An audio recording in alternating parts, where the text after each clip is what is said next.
Cette actualité vous est présentée en collaboration avec Cryptost Academy. Ayez un temps d'avance sur le marché crypto en rejoignant notre communauté premium. Qui succédera à Gary Gensler à la tête de la SEC? Donald Trump est en pleine réflexion. Alors qu'il est sûr d'être investi en tant que 47e président des États-Unis le 20 janvier prochain, Donald Trump et ses conseillers s'activent en coulisses pour désigner le successeur de Gary Gensler, l'actuel président de la Securities and Exchange Commission.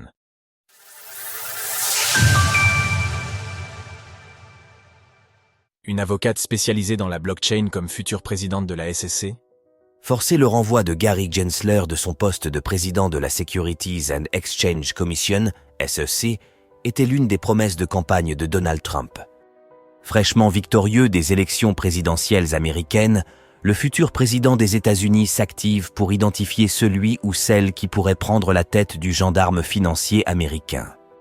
Parmi les noms qui circulent, on retrouve celui de Teresa Gudiguen, associée du cabinet d'avocats Baker Hostetler et co-responsable de ses activités en lien avec la blockchain. Entre 2009 et 2011, elle fut avocate au bureau du conseiller juridique général de la SEC, à l'époque où Mary Shapiro était dirigeante de l'autorité financière. Selon des proches de Donald Trump, ce dernier accompagné de son équipe de conseillers cherche à remanier la SEC en profondeur.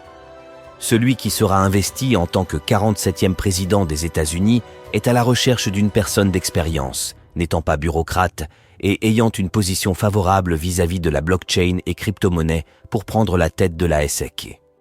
Son but, mettre un terme à la politique très conservatrice mise en place par Gary Gensler, qui pour beaucoup d'acteurs de l'industrie crypto, leur mettait des bâtons dans les roues.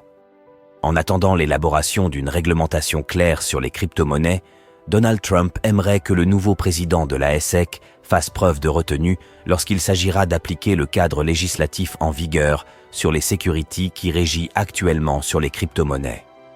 Pour remplacer Gary Gensler, Donald Trump prend le temps de la réflexion. La semaine dernière, Gary Gensler a appris qu'il était ciblé par une plainte déposée par 18 États des États-Unis.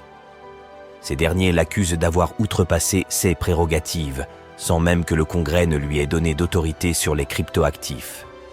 Pour se défendre, Gary Gensler a publié une lettre dans la foulée où il laissait entendre une prochaine démission. Ce fut un grand honneur de servir avec eux, de faire le travail du peuple et de veiller à ce que nos marchés financiers restent les meilleurs au monde. A rédigé le 33e président de la SEC. Ces derniers jours, d'autres noms ont été évoqués pour devenir président de la SEC. Donald Trump aurait pensé à Robert Stebbins, associé du cabinet d'avocats Willkie Farr & Gallagher LLP, Brad Bondi, également avocat et ancien commissaire de la SEC, ou encore Brian Brooks, ancien contrôleur de l'Office of the Comptroller of the Currency, l'entité chargée de réguler et de surveiller les banques nationales américaines. Toutefois, la personne qui rivaliserait le plus avec Teresa Gudiguen pour prendre la tête de la SEC resterait Dan Gallagher. Son nom avait déjà été mentionné avant même que Donald Trump ne remporte les élections présidentielles américaines. L'actuel directeur juridique de Robinhood connaît bien l'industrie crypto et les procédures dernièrement menées par la SEC, puisque l'entreprise pour laquelle il travaille a été ciblée par l'une d'entre elles. Retrouvez toutes les actualités crypto sur le site cryptost.fr.